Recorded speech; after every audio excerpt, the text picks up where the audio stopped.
നരേന്ദ്രമോദി എന്ന ഭരണാധികാരി അമേരിക്കൻ മണ്ണിൽ നടത്തിയ ആ നീക്കം അത് ലോകത്തെ വൻ ശക്തികളെ പോലും അമ്പരപ്പിച്ചിരിക്കുകയാണ്. ഇന്ത്യയുമായി വ്യാപാര കരാറിൽ ഏർപ്പെടാൻ അമേരിക്ക ക്യൂ നിൽക്കുന്നു. ഭാരതത്തിന് പിന്നാലെ അയൽ രാജ്യങ്ങൾ ഓടുന്നു. സ്വർണ്ണ വിപണി ഉലയുന്നു. ഹോർമൂസ് കടലിടുക്കിൽ യുദ്ധകാഹളം മുഴങ്ങുമ്പോൾ ഇന്ത്യ ശാന്തമായി തന്റെ അടുത്ത കരുനീക്കം നടത്തുകയാണ്. എന്താണ് യഥാർത്ഥത്തിൽ നടക്കുന്നത്? വീണ്ടും വീണ്ടും ഇന്ത്യയുടെ വമ്പൻ നീക്കങ്ങളാണല്ലേ വാർത്ത. അമേരിക്ക എന്തിനാണ് ഇന്ത്യയെ ഭയപ്പെടുന്നത്? ബംഗ്ലാദേശിന്റെ പുതിയ നീക്കത്തിന് പിന്നിലെ ഓഹരി തന്ത്രം എന്ത്? ഓഹരി വിപണിയിൽ സംഭവിക്കാൻ പോകുന്ന മഹാസ്ഫോടനം എന്താണ്? ഇന്ത്യ എങ്ങനെ ലോകം കീഴടക്കും എന്നതിന്റെ ഓരോ അണുവകയും ഇന്ന് നമ്മൾ ഇഴകീറി പരിശോധിക്കും. സ്കിപ്പ് ചെയ്യാതെ കാണണം, കാരണം ഇന്ന് നിങ്ങൾ കാണുന്നത് ചരിത്രമാണ്. ഇന്ത്യൻ സമ്പദ് വ്യവസ്ഥയുടെ ചരിത്രത്തിലെ ഏറ്റവും നിർണായകമായ ഘട്ടമാണിത്. പ്രധാനമന്ത്രി നരേന്ദ്രമോദിയുടെ നേതൃത്വത്തിലുള്ള ഇന്ത്യ ഇന്ന് അമേരിക്കയുമായി ഒപ്പിട്ടിരിക്കുന്ന വ്യാപാര കരാർ വെറുമൊരു പേപ്പർ ഇടപാടല്ല. അത് ആഗോള വിപണിയിലേക്കുള്ള ഇന്ത്യയുടെ കടന്നുകയറ്റമാണ്. അമേരിക്കൻ വിപണിയിൽ ഇന്ത്യൻ ഉൽപ്പന്നങ്ങൾക്ക് വെറും 18% തീരുവ മാത്രം.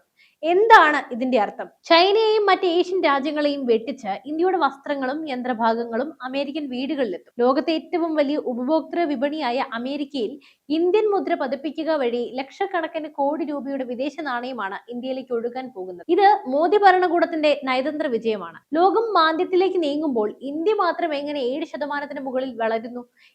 ഈ ചോദ്യം ചോദിച്ചവർക്കുള്ള മറുപടിയാണിത്. അമേരിക്കയ്ക്ക് ഇന്ത്യയെ വേണം, നമ്മുടെ വിപണിയെ വേണം, നമ്മുടെ സാങ്കേതിക വിദ്യയെ വേണം. ആ ഒരു മുൻതൂക്കം കൃത്യമായി ഉപയോഗിച്ചാണ് ഈ കരാർ സാധ്യമാക്കിയത്. ഇന്ത്യ നേട്ടമുണ്ടാക്കുന്നത് കണ്ടപ്പോൾ അയൽരാജ്യമായ ബംഗ്ലാദേശിന് വെറുതെ ഇരിക്കാൻ കഴിഞ്ഞില്ല. അവർ വാഷിംഗ്ടണിലേക്ക് ദൂതന്മാരെ അയച്ചു. ഇന്ത്യക്ക് നൽകുന്ന ഇളവുകൾ ഞങ്ങൾക്കും വേണം എന്നതായിരുന്നു അവരുടെ എല്ലാം ആവശ്യം. ബംഗ്ലാദേശിന്റെ നിലവിലെ തീരുവ 20% ഇന്ത്യയുടെ സമ്മർദ്ദവും പ്രാദേശികമായ സാഹചര്യങ്ങളും പരിഗണിച്ച് അത് 19% കുറയ്ക്കാൻ അമേരിക്ക തയ്യാറായി. നോക്കൂ, അവിടെയും ഇന്ത്യയാണ് ബെഞ്ച് മാർക്ക്. ഇന്ത്യക്ക് 18% നൽകുമ്പോൾ മറ്റുള്ളവർക്ക് അതിന് മുകളിൽ നൽകാനേ അമേരിക്കയ്ക്ക് സാധിക്കുകയുള്ളൂ. ബംഗ്ലാദേശിൽ തിരഞ്ഞെടുപ്പ് നടക്കാൻ 2 ദിവസം മാത്രം ബാക്കി നിൽക്കെ ലഭിച്ച ഈ ഒരു ഇളവ് അവർക്ക് വലിയ കാര്യമായിരിക്കാം. പക്ഷേ ഗെയിം പ്ലാൻ ഇന്ത്യയുടേതാണ്. അമേരിക്കൻ കോട്ടണും നൂലും ഉപയോഗിക്കുന്ന രാജ്യങ്ങൾക്ക് മാത്രം ഇളവ് നൽകുന്നതിലൂടെ അമേരിക്ക ലക്ഷ്യമിടുന്നത് ചൈനീസ് അസംസ്കൃത വസ്തുക്കളെ വിപണിയിൽ നിന്നും പുറത്താക്കാനാണ്. ഇവിടെ ഇന്ത്യയും അമേരിക്കയും കൈകോർക്കുമ്പോൾ തകരുന്നത് ശത്രുരാജ്യങ്ങളുടെ സാമ്പത്തിക അടിത്തറയാണല്ലോ. ഇനി നമുക്ക് ലോകത്തിന്റെ മറ്റൊരു കോണിലേക്ക് നോക്കാം. ഹോർമൂസ് കടലിടുക്ക് ലോകത്തെ എണ്ണ വ്യാപാരത്തിന്റെ ശ്വാസനാളം എന്ന് വിളിക്കും. അവിടെ ഇറാനും അമേരിക്കയും തമ്മിൽ കൊമ്പ് കോർക്കുന്നു. അമേരിക്കൻ കപ്പലുകൾ ഇറാൻ തീരം ഒഴിവാക്കി സഞ്ചരിക്കണമെന്ന് വാഷിംഗ്ടൺ കർശന നിർദ്ദേശം നൽകി കഴിഞ്ഞു. എന്തുകൊണ്ടാണ് ഇത് ഇന്ത്യയെ ബാധിക്കുന്നത്? ഇന്ത്യയുടെ ഊർജ്ജ സുരക്ഷ ഈ കടലിടുക്കിനെ ആശ്രയിച്ചാണ്. എന്നാൽ ഇവിടെയാണ് ഇന്ത്യയുടെ നയതന്ത്ര മിടുക്ക്. നമുക്ക് ഇറാനുമായും നല്ല ബന്ധമുണ്ട്, അമേരിക്കയുമായും നല്ല ബന്ധമുണ്ട്. ഇറാൻ സൈന്യം കപ്പലുകൾ പിടിച്ചെടുക്കാൻ ശ്രമിച്ചാൽ എന്ത് ചെയ്യണം എന്നതിൽ അമേരിക്ക ആശങ്കപ്പെടുമ്പോൾ ഇന്ത്യ ഇവിടെ സമാധാനത്തിന്റെ പാലമായി നിൽക്കുകയാണ്. ഇറാൻ ആണവ പരീക്ഷണങ്ങൾ അവസാനിപ്പിക്കാമെന്നും ഉപരോധങ്ങൾ മാറ്റണമെന്നും പറയുന്നത് ലോകം ഇന്ത്യയെ സാക്ഷ്യം നിർത്തി ചർച്ചകൾക്ക് തയ്യാറാകുന്നതിന്റെ സൂചനയാണ്. ഹോർമൂസ് കടലിടുക്കിൽ ഇന്ത്യയുടെ പടക്കപ്പലുകൾ കാവൽ നിൽക്കുമ്പോൾ അത് ലോകത്തിന് നൽകുന്ന സന്ദേശം ഒന്നാണ്: ഈ മേഖലയിലെ സമാധാനം ഇന്ത്യയുടെ ഉത്തരവാദിത്തമാണ്. സാമ്പത്തിക രംഗം കത്തുകയാണ്. ഇന്ത്യൻ ഓഹരി വിപണിയിലെ ഓരോ ചലനവും ഇന്ന് ലോകം ശ്രദ്ധിക്കുന്നു. SBIയുടെ തേരോട്ടം നോക്കുമ്പോൾ സ്റ്റേറ്റ് ബാങ്ക് ഓഫ് ഇന്ത്യയുടെ ലാഭം കേട്ട് അന്താരാഷ്ട്ര നിക്ഷേപകരൊക്കെ അമ്പരന്ന് നിൽക്കുന്നു. ഭാരതത്തിന്റെ ബാങ്കിംഗ് മേഖല ഇത്ര കരുത്തുറ്റതാണോ എന്ന് അവർ അത്ഭുതപ്പെടുകയാണ്. പിന്നെ ഒരു കാലത്ത് ഇന്ത്യയെ കൈവിട്ട വിദേശികൾ ഇന്ന് വൻതോതിൽ പണം തിരിച്ചിറക്കുകയാണ്.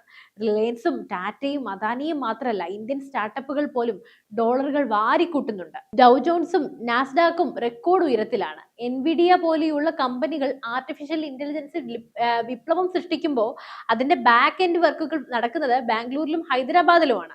ഇന്ത്യൻ IT മേഖല ലോകത്തിന്റെ തലച്ചോറായി മാറിക്കഴിഞ്ഞു. ഈ ട്രെൻഡ് തുടർന്നാൽ നിഫ്റ്റി 30,000 കടക്കുന്ന കാലം വിദൂരമല്ല.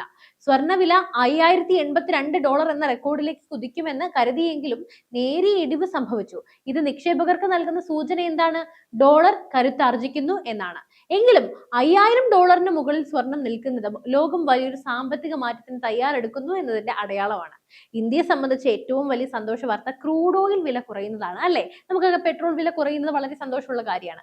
എണ്ണ വില കുറയുന്നത് നമ്മുടെ ഇറക്കുമതി ചെലവ് കുറയ്ക്കും. ആ ലാഭം ഉപയോഗിച്ച് ഇന്ത്യക്ക് കൂടുതൽ അടിസ്ഥാന സൗകര്യ വികസനം നടത്താം. റോഡ്, റെയിൽവേ, വിമാനത്താവളങ്ങൾ. ഭാരതം നിർമ്മാണത്തിന്റെ മഹാമേളയിലാണ്. നമ്മൾ കണ്ടു കഴിഞ്ഞു, ഇന്ത്യ വെറും ഒരു കാഴ്ചക്കാരനല്ല, മറിച്ച് കളിക്കാരനാണ്. അമേരിക്കയുമായുള്ള കരാറിലൂടെ നമ്മൾ സാമ്പത്തികമായി കരുത്താർജിക്കുന്നു. ഹോർമൂസ് കടലിടുക്കിലെ ഇടപെടലുകളിലൂടെ നമ്മൾ നയതന്ത്രമായി വളരുകയാണ്. അയൽരാജ്യങ്ങൾ നമ്മളെ മാതൃകയാക്കുന്നു. ഇത് മോദി എന്ന നായകന്റെ മാത്രം വിജയമല്ല, കഠിനാധ്വാനം ചെയ്യുന്ന ഓരോ ഇന്ത്യക്കാരന്റെയും വിജയമാണ്. 21ാം നൂറ്റാണ്ട് ഇന്ത്യയുടേതാണ് എന്ന് ലോകം പറയുന്നത് വെറുതെയല്ല. നമ്മൾ ലോകം കീഴടക്കുകയാണ്. ആയുധം കൊണ്ടല്ല, മറിച്ച് നമ്മുടെ സാമ്പത്തിക ശക്തിയും സംസ്കാരവും ജനാധിപത്യ മൂല്യങ്ങളും കൊണ്ട്. അപ്പോൾ നമ്മൾ ഇന്ന് ചർച്ച ചെയ്ത ഈ കാര്യങ്ങൾ വെറും ഒരു വ്യാപാര കരാറിന്റെയോ അല്ലെങ്കിൽ ഏതാനും ശതമാനം നികുതി കുറഞ്ഞതിന്റെയോ ഒന്നും കഥയല്ല, മറിച്ച് ഇതൊരു പുതിയ ലോകക്രമത്തിന്റെ ഉദയമാണ്. 2026-ൽ നമ്മൾ നിൽക്കുന്നത് ചരിത്രപരമായ ഒരു സന്ധിയിലാണ്. അമേരിക്കൻ വിപണിയിലെ ഈ 18% തീരുവ എന്ന മാന്ത്രിക സംഖ്യയ്ക്ക് പിന്നിൽ വർഷങ്ങൾ നീണ്ട ഇന്ത്യയുടെ നയതന്ത്ര തന്ത്രങ്ങളുണ്ട്. ഒന്ന് ആലോചിച്ച് നോക്കൂ, ലോകം മുഴുവൻ സാമ്പത്തിക മാന്ദ്യത്തെ ഭയന്ന് പതുങ്ങുമ്പോൾ, അമേരിക്കയുടെ വ്യാപാര യുദ്ധങ്ങളൊക്കെ ചൈനയെയും യൂറോപ്പിനെയും തളർത്തുമ്പോൾ, ഭാരതം മാത്രം എങ്ങനെയാണ് അജയ്യമായി മുന്നേറുന്നത്? എല്ലാവരും അത്ഭുതത്തോടെ നോക്കുകയാണ്, ചോദിക്കുകയാണ്. ഇവിടെയാണ് നരേന്ദ്രമോദി എന്ന ഭരണാധികാരിയുടെ മാസ്റ്റർ പ്ലാൻ വിജയിക്കുന്നത്. ഇന്ത്യ ഇന്ന് വെറും ഒരു മാർക്കറ്റ് അല്ല, ഇന്ത്യ ഇന്ന് ലോകത്തിന്റെ സൊല്യൂഷൻ ഹബ്ബാണ്. ബംഗ്ലാദേശും വിയറ്റ്നാമും ശ്രീലങ്കയും ഇന്ത്യയുടെ പിന്നാലെ ഇളവുകൾക്ക് വേണ്ടി ഓടുന്നത് ആഗോളതലത്തിൽ ഇന്ത്യ സൃഷ്ടിച്ചെടുത്ത ഈ പ്രൈസ് അഡ്വാൻറ്റേജ് ഭയന്നാണ്. ടെക്സ്റ്റൈൽ മേഖലയിൽ മാത്രം ഇന്ത്യയുടെ കയറ്റുമതിയിൽ 30 മുതൽ 35% വരെ വർധനമാണ് വരാൻ പോകുന്നത്. സൂറത്തിലെയും തിരുപ്പൂരിലെയും ഗുഡ്ഗാവിലെയും ഓരോ തുന്നൽക്കാരനും ഇന്ന് അമേരിക്കൻ വിപണിയുമായി നേരിട്ട് ബന്ധിക്കപ്പെട്ടിരിക്കുന്നു. ഇത് സാധാരണക്കാരന്റെ പോക്കറ്റിലേക്ക് ഡോളറുകൾ എത്തുന്ന വിപ്ലവമാണ്. അതിലുപരി ഹോർമൂസ് കടലിടുക്കിലെ സംഘർഷങ്ങൾക്കെല്ലാം ഇടയിലും ഇന്ത്യ കാണിക്കുന്ന സംയമനവും കരുത്തും ശ്രദ്ധേയമാണ്. അമേരിക്കൻ കപ്പലുകൾക്ക് വഴിമാറി സഞ്ചരിക്കേണ്ടി വരുമ്പോൾ ലോകത്തിന്റെ ഊർജ്ജ സുരക്ഷയിൽ ഇന്ത്യയുടെ വാക്കിന് ഭാരം കൂടുകയാണ്. റഷ്യയിൽ നിന്നുള്ള എണ്ണ ഇറക്കുമതിയിൽ ഇന്ത്യ നടത്തുന്ന കരുത്തുറ്റ നിലപാടുകൾ നമ്മൾ കണ്ടതാണല്ലോ. അമേരിക്കയുമായി കരാറിൽ ഏർപ്പെടുമ്പോഴും സ്വന്തം രാജ്യത്തിന്റെ താല്പര്യങ്ങൾ ഒരു ഇഞ്ച് പോലും വിട്ടുവീഴ്ച ചെയ്യാത്ത ആ സ്ട്രാറ്റജിക് ഓട്ടോണമി, അതാണ് ഇന്ത്യയെ വ്യത്യസ്തമാക്കുന്നത്, അല്ലെ? ഓഹരി വിപണിയിലെ കുതിപ്പും SBI പോലെയുള്ള സ്ഥാപനങ്ങളുടെ വൻ ലാഭവും വെറും ഒരു അക്കക്കളി മാത്രമല്ല, അത് വിദേശ നിക്ഷേപകർക്ക് ഇന്ത്യയിലുള്ള വിശ്വാസമാണ്. ഗോൾഡ്സ്മാൻ സാക്സും മുഡീസും ഇന്ത്യയുടെ GDP വളർച്ച പ്രവചനം ഉയർത്തുന്നത് കാണുമ്പോൾ നമുക്ക് ഉറപ്പിക്കാം, ഇനി നമ്മളെ തടയാൻ ആർക്കും കഴിയില്ല. സ്വർണ്ണവില ഉയർന്നു നിൽക്കുമ്പോഴും ക്രൂഡ് ഓയിൽ വില കുറയുന്ന സാഹചര്യം ഇന്ത്യയെ പോലെ ഒരു ഇറക്കുമതി അധിഷ്ഠിത രാജ്യത്തിന് നൽകുന്ന ബോണസ് ചെറുതല്ല. അടിസ്ഥാന സൗകര്യ വികസനത്തിന് ഈ പണം ഉപയോഗിക്കപ്പെടുമ്പോൾ ഇന്ത്യയുടെ ഗ്രാമങ്ങൾ പോലും വികസനത്തിന്റെ പാതയിലേക്ക് വരികയാണ്. ഇത് വെറും ഒരു സ്വപ്നമല്ല, യാഥാർത്ഥ്യമാണ്. നമ്മൾ ഇന്ന് കാണുന്നത് $5 ട്രില്യൺ എക്കോണമി എന്ന ലക്ഷ്യത്തിലേക്ക് ഭാരതം നടത്തുന്ന അവസാനത്തെ കുതിപ്പാണ്. ചൈന പതറുന്നിടത്ത്, യൂറോപ്പ് കിതയ്ക്കുന്നിടത്ത്, അമേരിക്ക ഇന്ത്യയെ സഹയാത്രികനായി ചേർത്ത് പിടിക്കുന്ന ആ ഒരു ഇടത്ത്, അവിടെയാണ് ഭാരതത്തിന്റെ വിജയം. നമ്മുടെ സാങ്കേതിക വിദ്യയും നമ്മുടെ യുവശക്തിയും നമ്മുടെ നയതന്ത്ര ചാതുര്യവും ഒത്തുചേരുമ്പോൾ അതൊരു അപരാജിത ശക്തിയായി മാറുകയാണ്, അല്ലെ? നമുക്ക് അഭിമാനിക്കാം, കാരണം നമ്മൾ ജീവിക്കുന്നത് ഇന്ത്യയുടെ യുഗത്തിലാണല്ലോ.